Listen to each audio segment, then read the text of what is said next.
What is up, YouTube? How y'all doing? Yeah. You got daggone straight. I'm using the echo this time. I don't care what y'all say. What's going on, YouTube? I am so happy. Jesus Christ, man. Woo, Judge, you had me scared. You had me scared. But I like what you did. I like what you did. Yeah, we gonna let him marinate over the weekend. Let him think he getting out. I ain't going against them other two judges. I ain't going against our correctional system. I'm not going against the system. But I'm going to let him think that he got some hope. That's like putting salt on somebody's wounds. Oh, shucks. Let it marinate for 4 days, 5 days, something like that. Yeah, man. Yeah, I'm a little, my bad. I ain't happy for somebody else's downfall. But 120 cases, my brother, that you got on you, not including the 5 or 6 on other lawyers and stuff. You got another person coming forward. Shout out to Marsha. Marsha, baby, you need to keep your mouth shut. Stop doing these podcasts. I don't care how much money they give you. Stop doing the podcast. Listen to Jaguar. Please listen to her. She might have hurt your feelings, and you might have started crying, but you got to stop. We find out some information to try to talk too much. Excuse me, y'all. I'm a little still in my feelings on that one. But check it out, man. I cannot believe this. Can y'all imagine that, man? That ain't cool. You should have just told him right after the daggone hearing. No, you're not getting out, boy. But you had everybody scared for a second. But you my man. Hey, y'all hit that subscribe button, hit that bell, man. This is Sidebar, man. Let's check this bad boy out. I'm waiting to see this. Could this be the last week Sean Combs remains behind bars? After quite the bail hearing last week, we're going to break down what happened and what could be next for the embattled rapper who's currently sitting in detention as he waits trial on federal sex crimes charges. Welcome to Sidebar, presented by Law and Crime. I'm Jesse Weber. This could prove to be a very interesting week in the Sean Diddy Combs legal saga. Why? Is it possible Sean Combs could be released from jail right in time for Thanksgiving? Wait a minute. I'm sorry, y'all. I clicked on the wrong one. It's official. Sean Diddy Combs has been denied bail once again. Yeah. My bad. I'm so excited. I said, wait a minute. I think we already did this one because they told. Yeah. My bad. Here we go, y'all. It's official. Sean Diddy Combs has been denied bail once again. Welcome to Sidebar, presented by Law and Crime. I'm Jesse Weber. Store closes in 5. We just need to grab a few more gifts. Jackpot. That's the one. Yes! Okay, let's go. JJ1. Hey, I made my family disappear. JJ! Sorry, guys. I'm just sitting there having the best night of my life. Oh, what's this? It's a beaut, Jade. It's a beaut. Get in the car, boys. Come on, Mom. When holiday shopping ends, Disney Plus streaming begins. Mifo's down 10%? So, what are we thinking? Buy the dip, get rich. Let's dig a little first. Dig? It's Mifu, a meat-based tofu company. Exactly. Get your head in the trade. Okay, so we have some breaking news for you on this emergency sidebar. Sean Diddy Combs will not be reunited with his family in time for Thanksgiving. No, the embattled rapper and music mogul who's been sitting in the Metropolitan Detention Center on federal sex crimes charges since he was arrested in September, he will be sitting there now, what seems to be indefinitely. Why? Because he has just been denied bail by Judge Arun Subramanian. This is the current judge overseeing this case. This judge had not decided this issue yet. He held a hearing on this last week where both sides presented evidence and arguments back and forth for why Sean Combs should or should not be granted bail, and we just got this decision. So I'm going to go through this order by Judge Subramanian right now. It was released right on Thanksgiving Eve, right at the end of the day on Wednesday. It reads, the court has evaluated each of the factors that it must consider under the relevant law. 1, nature and circumstances of the offense charged. 2, weight of the evidence against the person. 3, history and characteristics of the person. And 4, nature and seriousness of the danger that would be posed by the person's release. And it also says that the court has also reviewed the information submitted by Combs and the government across all 3 bail hearings in this case. As you remember, Sean Combs was denied bail both by a magistrate judge and a district court judge. Judge Subramanian writes, the court finds that the government has shown by clear and convincing evidence, so that's the standard, that no condition or combination of conditions will reasonably assure the safety of the community. In support of this finding, the court provides the following reasons. Now, first, Judge Subramanian goes through the allegations in the indictment to show how serious this is. And it reads, the indictment charges Combs with serious and violent crimes. And by the way, we remember he's charged with racketeering conspiracy, sex trafficking, and transportation to engage in prostitution. Yes. Subramanian writes, it alleges that for decades, Combs abused, threatened, and coerced women and others around him to fulfill his sexual desires, protect his reputation, and conceal his conduct. To do so, Combs relied on the employees, resources, and influence of the multifaceted business empire that he led and controlled, creating a criminal enterprise whose members and associates engaged in and attempted to engage in, among other crimes, sex trafficking, forced labor, kidnapping, arson, bribery, and obstruction of justice. And it goes on further to talk about more of the allegations. Judge Subramanian writes, the government has presented direct evidence of Combs' violence. And what he cites is the 2016 videotape where Sean Combs is purportedly beating his ex-girlfriend Cassandra Ventura in a hotel hallway. This was published by CNN several months ago. This has been a big piece of evidence in this case. We've talked about it extensively. And remember, Cassandra Ventura is the one who initially filed that lawsuit against Sean Combs back in November of 2023. Got the ball rolling. She is so beautiful, man. That's all I gotta all the say. criminal charges. But he not only cites the 2016 video to show his propensity for violence, but text messages between Combs and victim one. Now, we believe victim one to be Cassandra Ventura. But it reads, text messages from the hours and days following the 2016 Intercontinental Hotel incident say, I have a black eye and a fat lip. You are sick for thinking it's okay to do what you've done. I still have crazy bruising. From there, Judge Subramanian also says there is evidence supporting a serious risk of witness tampering. For example, Combs initiated and had unexplained communications with witness one, who was subpoenaed to testify before the grand jury in June 2024, and in fact testified on July 25th, 2024.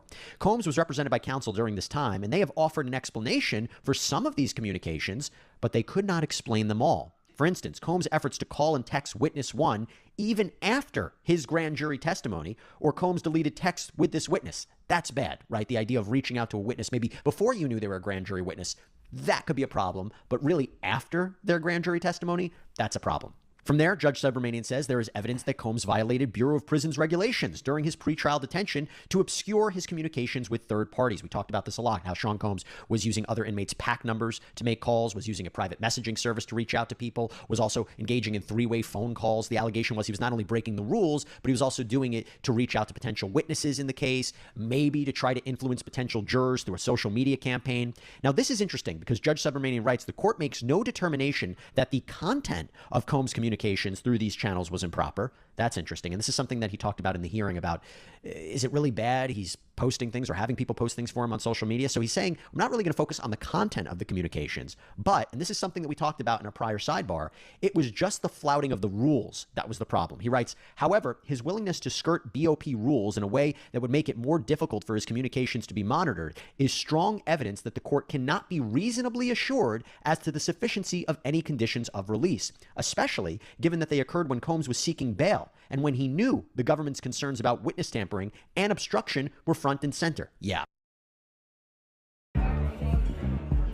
Good things come to those who wait, but great things, those and obstruction were front and center. Yeah.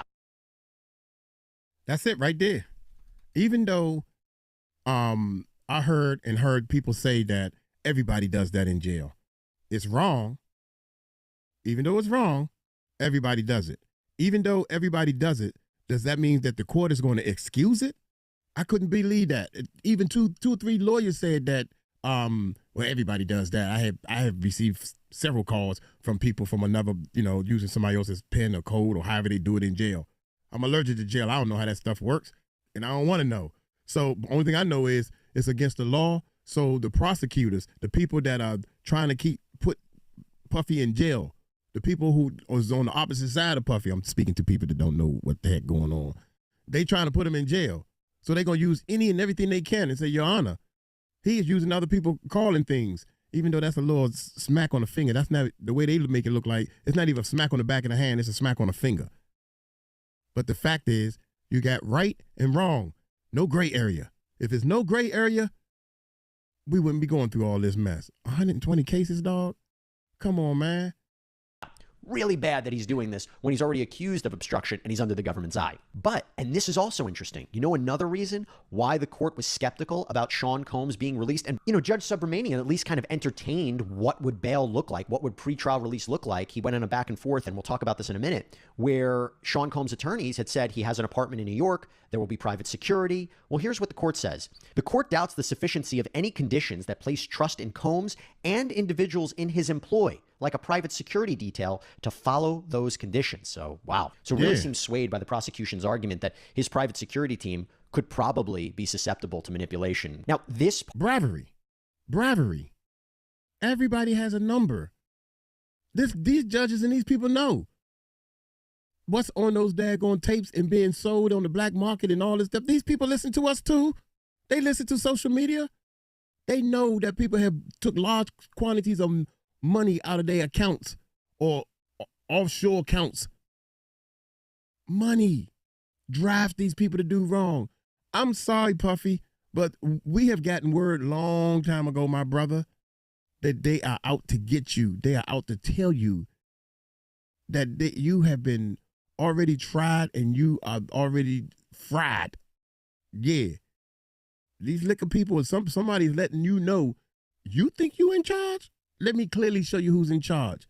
And this is what they saying, y'all. This is what they, allegedly. I'm telling y'all, I'm summing it all up for you. Nah, we ain't gonna kill him. That's too easy. We're gonna let him suffer for life, or he gonna kill himself. We're gonna let him suffer for life. Don't kill him. I put up $500 million to make sure he don't get killed. Somebody kill him, I'm giving the order. Do not kill him. I want him to suffer. That's what they're saying. Here we go. Part is fascinating. There was a back and forth at the beginning of the hearing, and we're going to get into it in a little bit, where Even Judge the judge in Subramanian on it. was asking Sean Combs' lawyers about a discrepancy. You might recall that there were materials that were photographed from Sean Combs' jail cell. And the allegation was by the defense was that this was a violation of his privilege, that there were materials that were photographed that were subject to attorney-client and work product privilege. And the defense had said that there was a number of legal pads that said legal on top of them. And there was a discrepancy where the judge brought it up about whether these pads actually said legal. He writes, the court further notes that it held an emergency hearing to address the government's usage of notes on legal pads recovered from Combs' bunk. At that hearing, defense counsel advised all these legal pads say legal. Yes, they're marked as legal. After the hearing, the court inquired why, in light of counsel's representation that the notes at issue were on legal pads that were clearly marked as legal, photographs taken during the sweep show no such labels. At the hearing, defense counsel admitted that it has to be the case that as of the day of the search, legal wasn't written on every legal pad, and that they were not sure whether the pad presented to the court had legal on it at the time of the sweep. And Judge Subramanian writes, the circumstances of this incident and the misrepresentation made at the hearing where Combs was present bear on whether the court can be reasonably assured that any conditions it imposes will be followed, or whether through inadvertence or active subversion, they will be broken and the community's safety threatened. Almost seems like the judge is saying, defense, can't trust you. And then finally, Judge Subramanian distinguishes Sean Combs' case from the Mike Jeffries case, the former Abercrombie & Fitch CEO who was just recently arrested on sex trafficking charges in New York. He's facing charges in federal court in the Eastern District of New York as opposed to the Southern District, but same thing. And the idea there was he was released on $10 million bail. Very similar allegations, sex trafficking. But this is what the judge writes. In United States v. Jeffries, while the government raised danger, its principal concern with respect to defendant Mike Jeffries was flight. He had no criminal history. The alleged criminal conduct, which did not involve the kind of violence or RICO allegations made here, racketeering allegations made here, abated nearly a decade ago, and Jeffries was 80 years old. So that's how he's distinguishing that case from Combs. And so ultimately, he denied Sean Combs bail. And right now, it seems that the only other option for Sean Combs will be to try to appeal this to the Second Circuit Court of Appeals. They had originally appealed it up there, but they put it on pause so they could actually go back to Judge Subramanian. But now that has been defeated for them. Now, we actually did a full breakdown of the hearing from last week where the judge considered arguments from both sides. So let's play that for you right now. This could prove to be a very interesting week in the Sean Diddy Combs legal saga. Why? Is it possible Sean Combs could be released from jail right in time for Thanksgiving? It's a possibility. You know, I would have said that seemed highly, highly, highly unlikely, but after what we saw on Friday during the most recent bail hearing in front of Judge Arun Subramanian, the current judge of Combs' criminal case, a judge, by the way, who hasn't heard this bail issue before, it seems a lot more probable. I'm going to explain. So Combs has been sitting in the Metropolitan Detention Center, the MDC, out in Brooklyn since his arrest in September. And of course, as you know, he's facing racketeering, sex trafficking, transportation to engage in prostitution charges, namely that from 2008 to 2024, he used force, threats, coercion to cause women to engage in sexual activity, including sex acts with male sex workers. That's what's known as the freak-offs. That he operated a criminal enterprise that was engaged in all sorts of illicit activity and acts of violence like kidnapping and arson. Okay, we knew that. And now 2 previous judges, a district court judge and a magistrate judge, both previously denied Sean Combs bail, siding with the prosecution's arguments that Combs was a danger to society, given these allegations, that he was a risk of flight, given his wealth, power, and resources, that he engaged in potential obstruction by improperly contacting witnesses and victims in the case. And this, by the way, is despite the defense putting forth a very expansive bail package. $50 million bond, home confinement, no phone or internet use, 24/7 private security to monitor him, limits on who can visit him, and so forth. So a very expansive bail package, one that I really haven't seen. But leading into this hearing on Friday, again in front of Judge Arun Subramanian, who hasn't decided this issue yet because he was the most recent judge assigned to the case, prosecutors were also armed with more arguments, more evidence. Why? Because as we previously discussed on Sidebar, they alleged in a letter to the court that while behind bars at the MDC, Sean Combs has been violating the Bureau of Prisons rules. Now, by the way, that in and of itself could be used to show, hey, if he can't follow the rules while he's locked up inside, what makes you think he can be trusted on the outside? But putting that to the side, not only that, prosecutors say he has been engaging in unauthorized communications, such as 3-way phone calls on a monitored phone, using other inmates' phone access codes to make phone calls, and using a third-party text messaging provider. And they alleged he was doing all of this to instruct third parties to reach out to witnesses and even try to influence a potential jury pool. And by the way, influencing a potential jury pool, that's with respect to the allegation that he orchestrated a social media campaign around his birthday. You might remember this. His family released a video of them wishing him a happy birthday, good wishes, while he's on the phone. He's on the other line. He's locked up, but you hear him on the other line. They're all happy. Everybody's happy.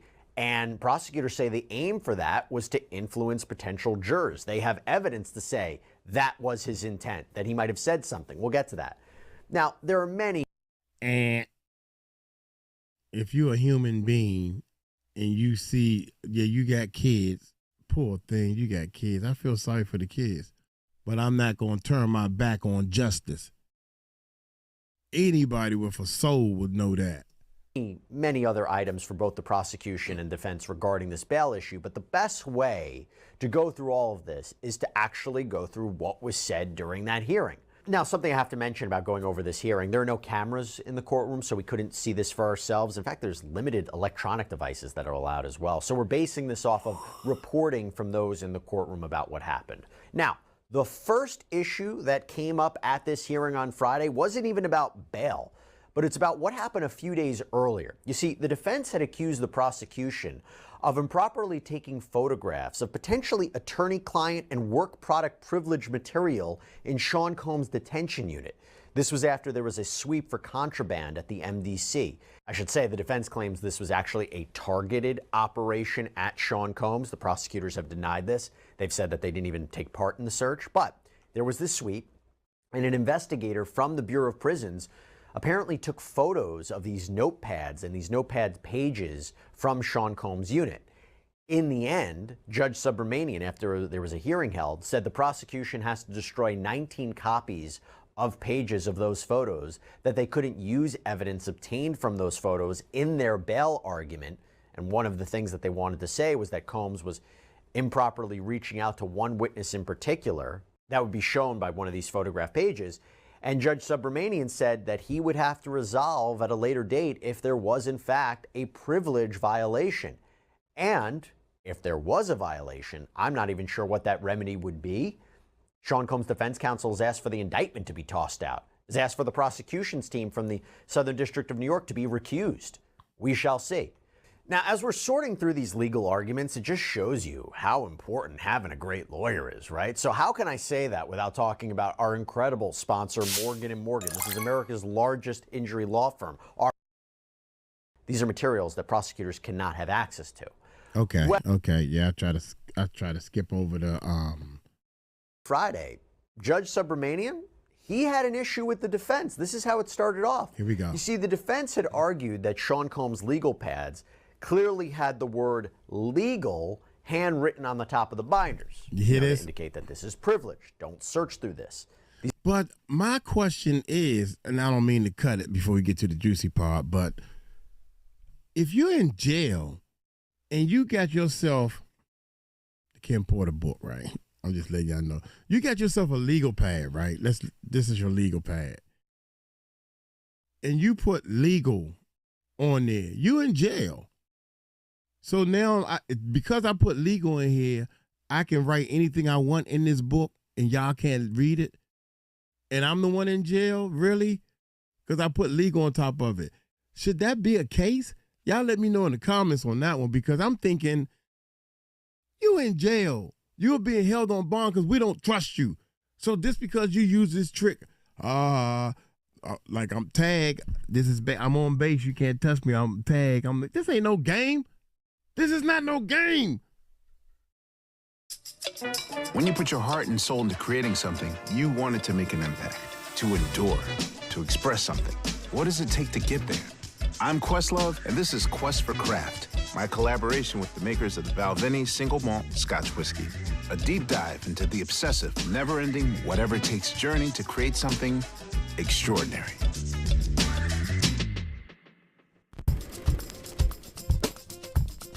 When you have an idea you're passionate about, yet it seems there's no place for it in the world, do you pivot to something else, or do you stick to it and change the world? My guest, Lin-Manuel Miranda, sticks to it. Through sheer tenacity, he turns crazy, unprecedented ideas into crazy, unprecedented successes. Lin-Manuel and I are at Electric Lady Studios with the Balvenie Single Barrel 12, and we're discussing craft and persistence. Does holding on to your original vision hold you back? Or is it the magic dust that enables you to create something groundbreaking? You know, it took you 6 years to write In the Heights and 7 years to write Hamilton. What keeps you going? The idea itself keeps me going. You get to a point where it feels worse not to finish it than it does to finish it. At least I do. With Heights, it was much more life or death. It was, I was a substitute teacher at my old high school, and I wanted a living in this business, and they don't write parts for Latino actors, really. And so I was just writing the show that I hoped would give me a foot in the door of theater. With Hamilton, it was really different. It was really weird. I picked up that book. After I finished the second chapter, I went on Google and wrote Alexander Hamilton movie, Alexander Hamilton musical, to see if someone had done it, because so much just happened in the first two chapters. It was such a good story. So who's the person that you trust the most to give you that? Well, everything pow pow, as your right, would say. Yeah, well, for me at least, I've always had a figure and a person named Richard Nichols, and for the first time now that he's not here, I have to be that person, and I'm so... This is not no game. Because you write legal on it, that means that, well, if we look through it, that means you can't look through it. Bullsh. Not in my jail, my bad. Let's go. That Sean Combs' legal pads clearly had the word legal handwritten on the top of the binders, to indicate that this is privileged. Don't search through this. These are materials that prosecutors cannot have access to. Well, is that Judge a law? Subramanian said, The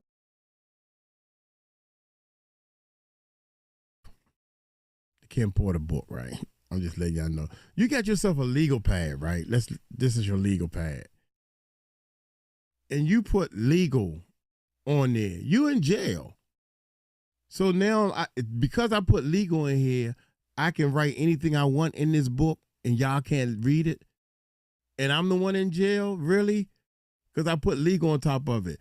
Should that be a case? Y'all let me know in the comments on that one, because I'm thinking, you in jail. You're being held on bond because we don't trust you. So just because you use this trick, like I'm tagged, I'm on base, you can't touch me, I'm tagged. This ain't no game. This is not no game. Because you write legal on it, that means that, well, if we look through it, that means you can't look through it. Bullsh. Not in my jail, my bad. Let's go. That Sean Combs' legal pads clearly had the word legal handwritten on the top of the binders, to indicate that this is privileged. Don't search through this. These are materials that prosecutors cannot have access to. Well, is that a Judge law? Subramanian said, the legal pad that defense counsel gave to this court, an intact legal pad with legal written on the binding, but when you look at the photos of two of the intact legal pads that were taken at the time of the sweep at the MDC, there's no writing on the pad. There's no legal. So why is that? He wants to know why, meaning was legal only written on that pad after the fact? That wouldn't look so good for Sean Combs or his lawyers. And during the hearing, one of Combs' lawyers, Mark Agnifilo, said he wasn't sure when legal was written on the pads, and he did concede that during the sweep, not all the pads said legal. Judge Subramanian reportedly asked if the pad you handed up to me, did it say legal on it on November 1st, meaning when the sweep happened? To which Agnifilo reportedly replied, I'm not sure. And that led the judge to warn the defense that moving forward, make sure all of your representations to the court are true. Not a great way to start, but that's how it started. And from there, we get into the bail analysis. And the main concern. Look here, bruh. I'm not here to play no games. This is what the judge is saying. He said, look here, bruh. This before and after. I'm looking at these pictures and saying, before you even bring something up, make sure you got your facts in straight. Beyond a reasonable doubt, this is evidence that you all are presenting. And you're going to sit here and say, I'm not sure. Was it before or after? Or do you think it was on there? Is that what you're trying to tell me? Your Honor, we don't really know. Yeah, don't lie to me. That's what he's saying, man. But anyway, here we go. I'm trying to figure this one part out, man. Make sure all of your representations to the court are true. Not a great way to start, but that's how it started. And from there, we get into the bail analysis. And the main concern from prosecutors when talking about bail is they don't trust Sean Combs to follow the conditions of pretrial release. And they highlight, as I mentioned before, the allegations of what he was doing in the MDC. Now, Judge Subramanian pressed Assistant United States Attorney Christy Slavic, well, what do you say that you might not trust him, but trust his 24/7 private security that would monitor him on home confinement? Her response? This security team? She claims one of them is a co-conspirator of Sean Combs, that this person's phone was taken away. The other is a defense investigator in this case, and she alleged that that investigator has been contacting witnesses. In other words, this 24/7 private security team works for Sean Combs. Now, Agnifilo responded to that later in the hearing, suggesting that they are proposing an independent security team. And he also highlighted that Sean Combs would be living in significantly more restrictive conditions on home confinement than in the MDC. Judge Subramanian asked Prosecutor Slavic, you cite his wealth as an issue for pretrial release, so can he use it?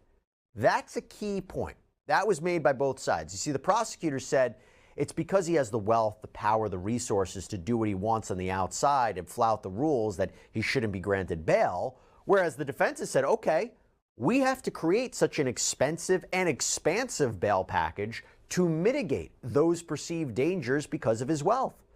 Slavic reportedly responded that they are seeking continued detention not because of his wealth, but because of his dangerousness, his risk of flight, his obstruction. So Subramanian asked her to explain the obstruction argument further. And while she highlighted what I had mentioned before, he did ask her whether running a PR campaign from behind bars is obstruction, like the birthday message campaign. Now, according to Prosecutor Slavic, Combs allegedly said he wanted to reach the jurors and said something along the lines of, presumably on a recorded phone call while in the MDC, something along the lines of, I need only one. So that kind of looks like he is trying to impact the jury. And she claims that this is impacting the integrity of the proceedings, and this is his intent to obstruct. Now, from there, Judge Subramanian gets into a really key point. This is something that he actually had advised the prosecutors to be prepared to discuss. The fact that former Abercrombie & Fitch CEO Mike Jeffries was just arrested on federal sex trafficking charges in New York, albeit the Eastern District, not the Southern District where Combs is, but on the face of it, very similar allegations to Sean Combs, And guess what? Mike Jeffries was released on a $10 million bail. So Judge Subramanian is essentially asking, why shouldn't Combs be released then? To which Prosecutor Slavic references the letter that the prosecution had filed with the court in anticipation of this hearing. And in that letter, they say, well, okay, yes, Jeffries is accused of paying dozens of men for travel to engage in commercial sex acts, that he used a security company to surveil and intimidate witnesses, but these are superficial similarities with Sean Combs. First, unlike Sean Combs, Mike Jeffries is not accused of committing violent acts that were separate and apart from the sex trafficking allegations, and also, he didn't use firearms. Also, they say Jeffries is not accused of racketeering like Sean Combs is. Combs, they say, is continually engaging in obstruction. Jeffries' allegations of obstruction ended in 2015. And also, Mike Jeffries is 80 years old. Sean Combs is 55. Two different dangers. Now, interestingly, Sean Combs' other lawyer, Alexandra Shapiro, she jumped in at one point during the hearing, and she actually argued to Judge Subramanian that the Jeffries case is actually worse than Sean Combs' case. Why? Because there, prosecutors are alleging an international sex trafficking business and that the victims were raped and sodomized. And she also said, Combs, guess what? He's not that young either. Now, moving on from that point, I thought that was an interesting back and forth. There was another point in the hearing I want to highlight. And this centered around, once again, the infamous 2016 videotape that was published by CNN earlier this year of Combs purportedly beating his ex-girlfriend Cassandra Ventura in a hotel hallway while he was just wearing a towel. And prosecutors have suggested that Sean Combs attacked her as she was escaping a freak-off, a clear example of sex trafficking, and again, to prove that he is a danger. Dangerousness, key factor in a bail analysis. Now, Judge Subramanian did something actually interesting. He pressed the prosecution about something the defense had brought up, that video may not be exactly what it is because CNN may have spliced it or edited it together. What? Slavic responded, it was a bit puzzling that the defendant brought this up because there's really no dispute as to what actually happened during that incident. In fact, the defendant admitted to it and apologized for it in a public Instagram post. Yeah. That's true. Combs apologized 2 days after that video was released. And she went on to say, whether the video was slowed or spliced or edited by CNN, there's really no dispute about what the video shows. It shows the defendant shoving, kicking, and dragging a female victim. That is true. Actually, when Subramanian was questioning Mark Agnifilo, he asked him about these text message conversations between Combs and victim one in the case, who we believe to be Cassandra Ventura. And whereas the prosecution has highlighted the messages to show that she was a victim of physical abuse and non-consensual sex acts, Agnifilo suggested that they had more information that provides more context to the relationship and to that 2016 video. He said, it really is purely consistent with our view of this being a consensual, long-term, loving, fraught relationship that had a breakup, and the breakup wasn't because of coerced sex or forced sex. He even suggested that there was regrettable physical conduct going both ways in this relationship. Now, when it came to the allegations of whether Sean Combs was improperly contacting or trying to contact people, Ms. Shapiro distinguished other cases, like where a defendant told someone to lie by phone. She said that's not happening here. Plus, when it comes to posting on social media, she says, Sean Combs, her client, has a First Amendment right to speak up when there is a barrage of negative media coverage out there and defend himself. And Judge Subramanian said, well, why can't he just do that through his lawyers? In other words, why does he have to go through these other third parties to do that? Now, Shapiro reportedly responded, well, we're happy to do that, but we're lawyers. It's not really what we do. Subramanian also pressed her on the communications regarding victims or witnesses, and she denied that this was evidence of obstruction. And she assured the judge that Sean Combs will listen to his lawyers. If they tell him not to do something, he won't do it. The problem, as re-emphasized by Prosecutor Slavic, is she says he has reached out to a witness, an alleged participant in multiple freak-offs, and he allegedly ignored his lawyers when they told him not to do the social media campaign around his birthday, but he wanted to do it anyway. And also, even if it is common, as the defense suggests, for inmates to share their codes to make phone calls, it's common. The Bureau of Prisons handbook prohibits this. The main idea, he doesn't follow the rules on the inside he can't be expected to follow the rules on the outside. Now, even though they little rules. See, that's the part that's people, man, everybody does that. When people say this type of stuff to me, like stop signs. Everybody slow down at the stop sign. They don't stop. Well, y'all slow down. You just admitted that you broke the rules. No gray area. Long as it's no gray area. If it's no gray area, this is a rule. You don't supposed to use other people's code, Mr. Puff Daddy, Brother Love, or whatever you call yourself. And your defense is, well, everybody does it. You supposed to be bigger than that. You supposed to be puffy. You supposed to obey the rules. You need to prove to the court that you can obey the rules, not just follow in line. Everybody bribes people. Everybody is into this stuff. So you going to follow along? I don't know, man. I don't know. Now, this moves into arguably I don't know the why most people can't understand and this. Pivotal moment in this hearing. This is when the judge inquired as to where home confinement would exactly be. Now, Mark Agnifilo indicated that it would be in Miami, that there would be a dock but no boat, and the judge heard that and said, that's not going to work. Where in New York could he stay? So, Agnifilo responded that there is an apartment in the Upper East Side, 3 bedrooms. There would be 2 security guards in the apartment, 1 downstairs. No access to phone or internet except calls with his lawyers, and Combs would avoid all contact with anyone who would be a witness in this case. And I have to tell you, this could be a sign that Judge Subramanian is entertaining the idea of pretrial release and home confinement.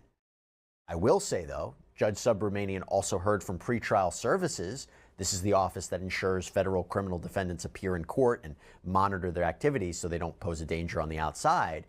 And the representative from Pretrial Services sided with the prosecution and reportedly said that we maintain the bail conditions are insufficient.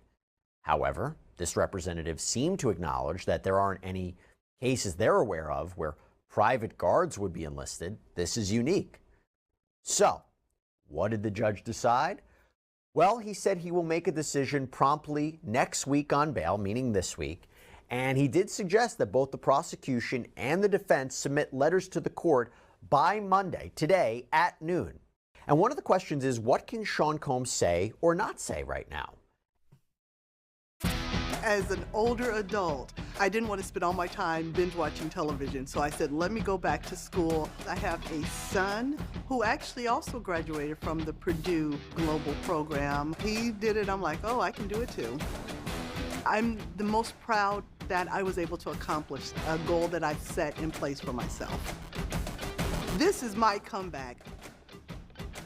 Start yours today at purdueglobal.edu. A Mike Cross conspiracy theory. This is far-fetched like a mug, but what if whoever is stepping on Diddy and twisting the knife real hard that don't want him to be killed, that's teaching him a lesson, I want to keep him alive, I want him to suffer, has paid this judge off. Look here, judge, you're already on our payroll. I just gonna make, let's do this. And they sitting in the room laughing. Ha, ha, ha, ha, ha, ha, ha. Don't give him the decision right then and there. Let's let him think he got hope over the weekend. Take as long as you can to tell him no. So he think he got hope. That's a conspiracy theory. And we'll pay you another $50 million on top of what we already paid you. You know, stuff like that. I don't know. Y'all write your own story. And those letters just came in. So the defense pointed to the recent case of United States versus Donald Trump when it comes to what Combs can say about his own case. Because Mr. Combs is, quote, a criminal defendant and is presumed to be innocent, he has a, quote, greater constitutional claim than other trial participants, including counsel, to criticize and speak out against the prosecution and the criminal trial process that seek to take away his liberty. Accordingly, the court should apply Trump's heightened standard when considering Mr. Combs' speech here. The defense also argued again that what Combs had to say was protected under the First Amendment, free speech. Alexandra Shapiro cited multiple court cases in her letter. The cited examples do not even remotely implicate the types of possible prejudicial speech that courts have previously considered. This is not speech about witness testimony or cooperation that imperils the availability, content, and integrity of witness testimony, nor does the speech target known or reasonably foreseeable witnesses concerning their potential participation in the criminal proceeding. Mr. Combs did not make public statements in an attempt to discredit testimony for the prosecution or make evidence available to the news media. The speech does not concern any attempt to publish court-ordered discovery, and this is not a case where the party's expression was itself obstructive. The government is essentially arguing for a standard in which the entire press community and civil plaintiffs and the government itself can wage war against Mr. Combs' reputation, but Mr. Combs can't even try to influence public opinion himself in response. That is simply not the law. And clearly she's referencing the multitude of lawsuits that he's facing. Now, the defense says that none of the examples the prosecution gave hold water, and they should not be used as reasons to keep Sean Combs behind bars. So what did the prosecution have to say about the bail hearing on Friday? Well, they got straight to the point on page 1 of their letter. The defendant's history of obstructive conduct is part and parcel to his decades-long pattern of violence, which must be considered along with his obstructive conduct to fully assess his dangerousness under the Bail Reform Act. A holistic view of his obstructive and violent conduct that is still happening presently, makes clear that there is no way to rebut the applicable presumption of detention in this case. The bail package presented by the defendant does not come close to ensuring the safety of the community, including from the defendant's ongoing efforts to obstruct this case, nor does it adequately protect from risk of flight. For all of these reasons, the defendant's renewed application for bail must be denied.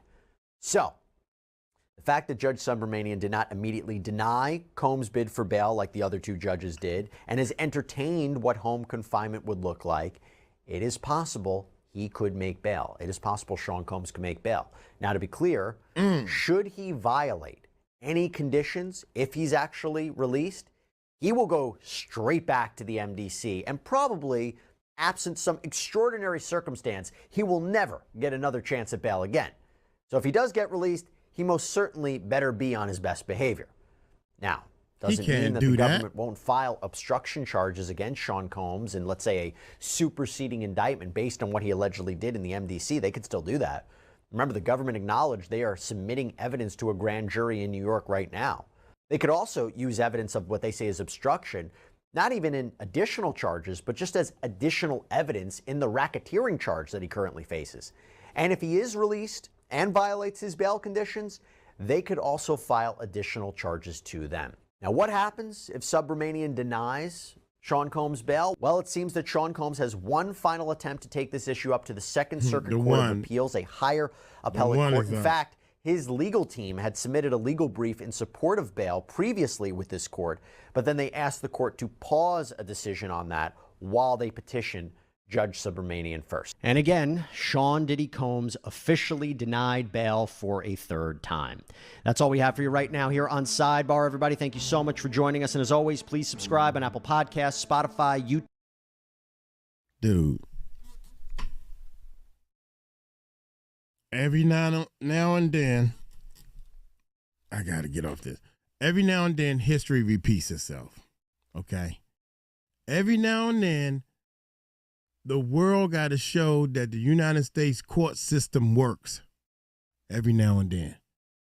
Bill Cosby got off. O.J. Simpson got off. You see what I'm saying?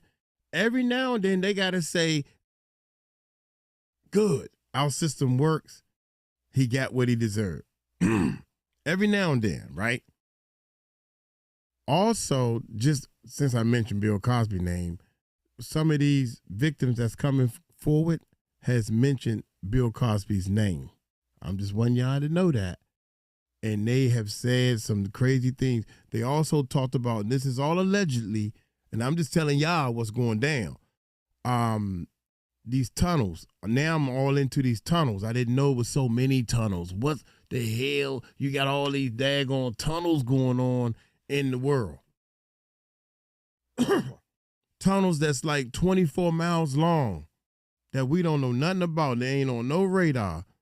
People are buying houses from back in the day, and they remodeling the house, and they break down this wall, and they see, it's this covered up part, and they cover that up, and they see, they going down with flashlights, and they going so far that they don't even want to go no further. Man, we better turn around. I don't know. And now they ain't calling the authorities, and they going down there with the people and all the like military type people. Yeah. I know I'm off subject, but I'm letting y'all know. Wake up. But every now and then, to cover all this other stuff up, you gotta take one for the team, Puffy. That's what I'm trying to tell you, man. I'm trying to tell y'all that somebody gotta every now and then take one for the team. And it's a big team out there. People talking about some, if they let him out on bail, since you such a good team player, we'll come scoop you up and put you on an island with Tupac and all this allegedly type stuff. Yeah. So, or the underground that all these people talking about. This stuff is deep, man. And a lot of it, I don't believe, but a lot of it, I got to say, it's some truth to it. It got to be some truth to it. When you see these people, I'm getting ready to show y'all some stuff, man. You see people. Like, what did they make this? I know they ain't just make this just to show us to make like this happening. That girl said that there was a tunnel leading from Puffy's house to Bill Cosby's house. That's all I'm gonna say about the tunnels. Puffy, somebody is up top is really burning you, man. Look here, I'm gonna get on up out of here, man. Thank y'all so much for subscribing to the channel. If you made it this far, let me know that you are an ender.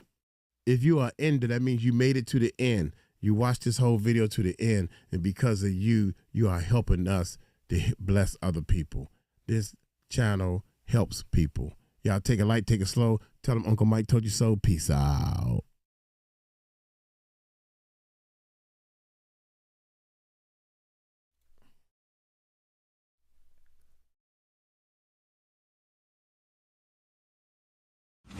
I am a vampire who is currently cheated on.